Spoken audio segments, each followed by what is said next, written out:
Bienvenue à tous dans cette nouvelle édition de l'Africa Tonight, au sommaire de l'actualité. Au Cameroun, le président Paul Biya a reçu en audience Gabriel Mbaga Obiang, ministre équato-guinéen des mines et hydrocarbures, une rencontre autour du renforcement du commerce dans le domaine pétrolier.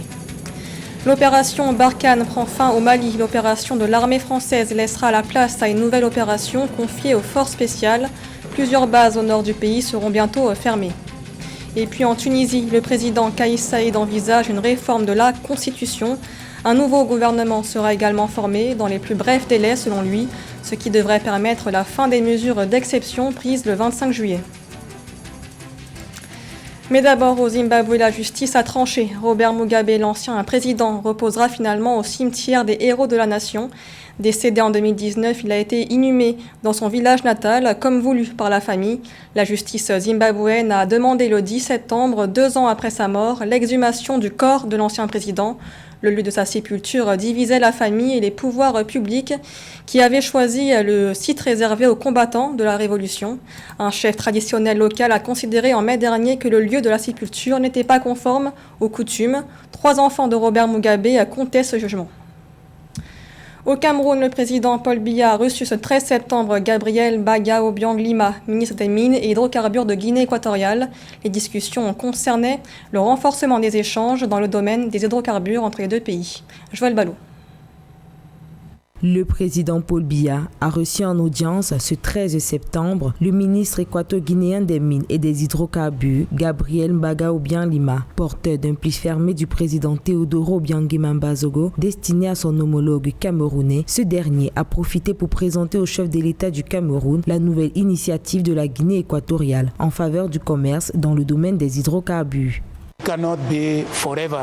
Nous ne pouvons pas rester indéfiniment dépendants des investissements en provenance d'Amérique, d'Europe ou d'Asie. Nous devons inévitablement commencer à commercer entre nous et les principales ressources dont nous disposons sont le pétrole, le gaz et d'autres minéraux. Nous devons accorder la priorité à leur exploitation par nous-mêmes. C'est d'ailleurs dans cette logique que j'ai acheminé il y a quelques jours au Gabon le premier cargo de méthanol en provenance de Guinée équatoriale. Une initiative louable pour le développement des deux économies affectées par la pandémie de Covid-19. Après cette visite au palais d'Etoudi, le ministre équato-guinéen va rencontrer le 16 septembre différents acteurs du secteur pétrolier. Objectif, prendre connaissance des difficultés rencontrées et élaborer ensemble un processus pour poursuivre les échanges et les réflexions sur les questions d'hydrocarbures. Je reviens également d'une visite au Nigeria, visite au cours de laquelle j'ai conclu des accords visant l'achat du pétrole du Nigeria vers la Guinée équatoriale. Et là, je suis au Cameroun pour voir ce que nous pouvons réaliser ensemble comme activité. Le Cameroun et la Guinée équatoriale sont convaincus que le développement économique en zone CEMAC passe par un renforcement des échanges commerciaux. En rappel, la consolidation de la coopération dans ce domaine s'illustre en outre par l'installation de la société camerounaise Tradex en Guinée équatoriale depuis le début de l'année. L'opération Barkhane arrive à échéance au Mali, un retrait annoncé par le président français Emmanuel Macron à la veille du G7 au Royaume-Uni. Plusieurs bases du nord du Mali, comme celles de Tessali et de Kidal, seront bientôt fermées. L'opération de l'armée française laissera la place à une nouvelle opération confiée aux forces spéciales. Philomène.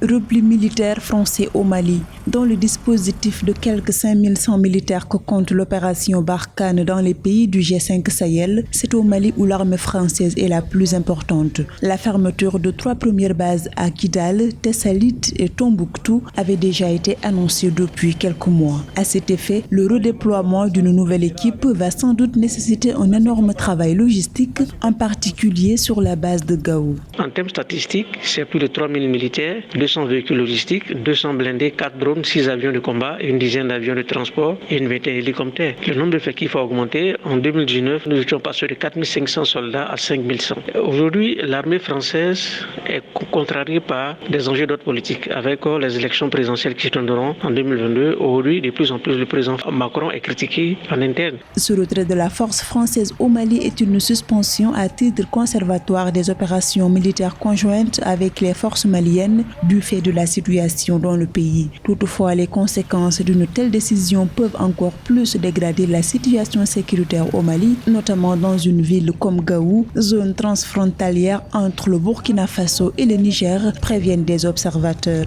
Il est évident que la présence militaire internationale ne va pas durer au Sahel. Il va falloir que les forces nationales puissent alors prendre le relais. Si rien n'est fait, nous sommes arrivés à un schéma comme le modèle afghan aujourd'hui, où la communauté internationale risque d'abandonner toute la zone sahélienne. Donc aujourd'hui, le Mali doit pouvoir alors permettre à son armée nationale de se renforcer au plan opérationnel. Lancée en 2014, l'opération Barkhane, qui était très controversée, avait remplacé l'opération Serval au Sahel. Elle devrait maintenant être réorientée vers la Task Force européenne Takuba, une coalition de forces spéciales mise en place en juillet 2020 avec un effectif réduit à environ 3000 hommes, dont la portée laisse encore perplexe de nombreux analystes.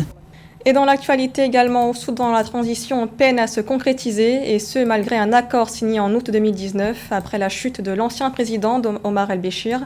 L'accord conclu entre les militaires et les factions politiques du mouvement populaire prévoyait une transition prévue pour 3 ans et finalement allongée en octobre après un accord de paix entre le gouvernement et une coalition de groupes rebelles.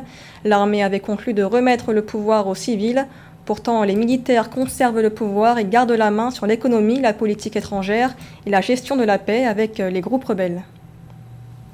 En Tunisie, afin de mettre fin aux mesures d'exception instaurées le 25 juillet, le président Kais Saied a déclaré samedi 11 septembre qu'il formerait un nouveau gouvernement et que la constitution de 2014 pourrait être amendée. Les précisions avec Minfred Yamou.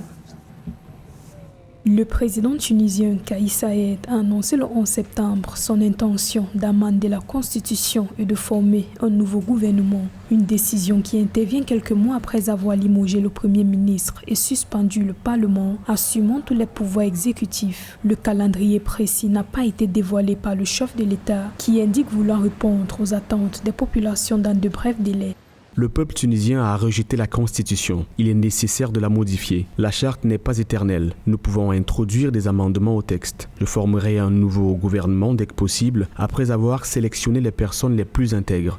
La prise du pouvoir du président Kais Saied est intervenue au milieu de luttes législatives qui ont paralysé la gouvernance et a été suivie d'une vaste campagne anticorruption, incluant des détentions et des interdictions de voyager. Malgré les demandes répétées des partis politiques et les nombreuses critiques, le chef de l'État n'a pas encore évoqué une feuille de route vers la normalité. La Tunisie entre dans une nouvelle ère, certainement, mais en réalité, la première étape depuis le 25 juillet, et de pouvoir remettre le pays dans l'ordre constitutionnel. Il y a plusieurs options, notamment soit réformer la constitution actuelle depuis celle de 2014 ou faire un nouveau projet de constitution pour pouvoir partir sur un nouveau régime parlementaire. L'autre dimension aussi, c'est accélérer la phase main propre, cette espèce de chasse aux trafiquants ou aux réseaux de corruption.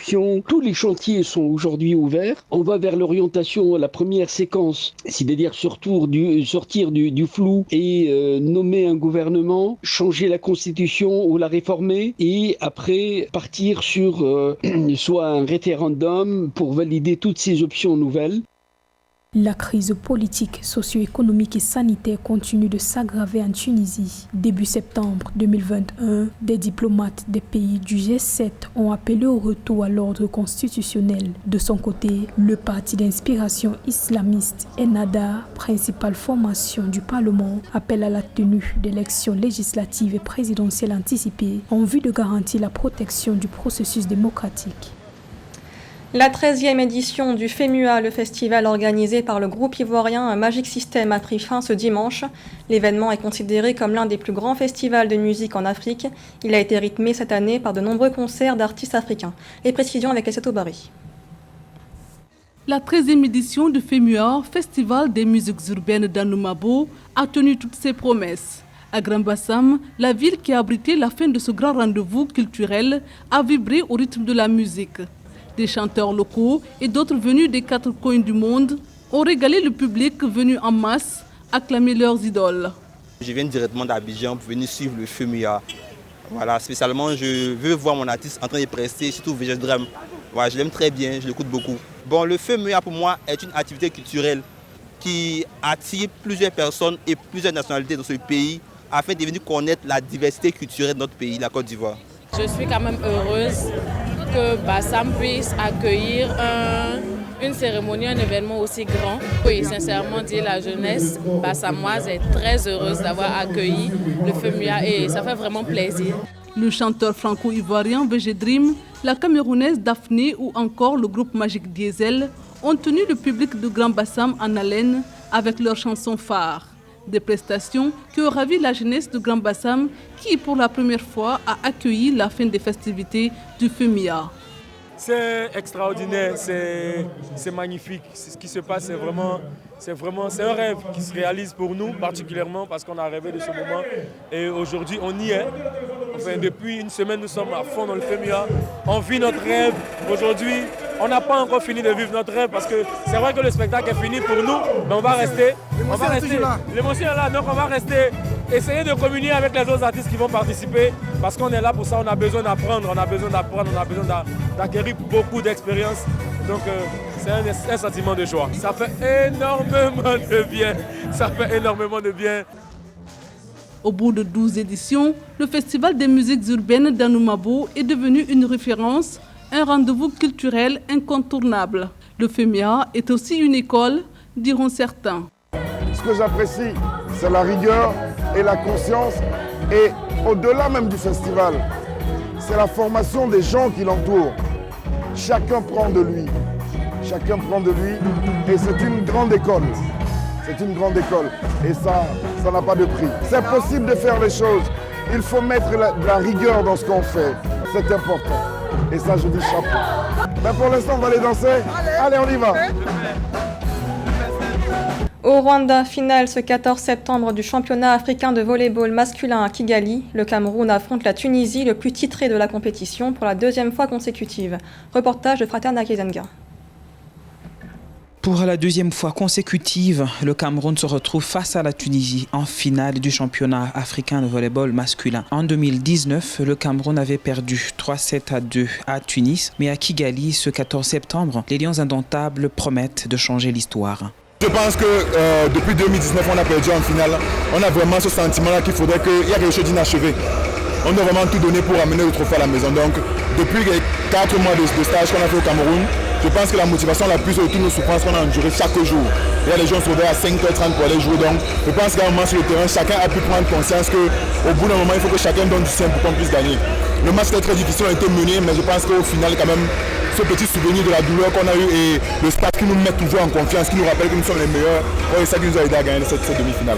Avec 10 titres remportés, la Tunisie, c'est aussi la nation la plus titrée de la compétition. Et même avec tous ces titres, les Aigles de Carthage restent à leur garde face aux Lions qui veulent prendre leur revanche. Le Cameroun, c'est une équipe très forte et à chaque fois qu'on joue, c'est un match très serré. Donc pour la finale, on s'est déjà préparé mentalement qu'on va jouer contre une équipe redoutable.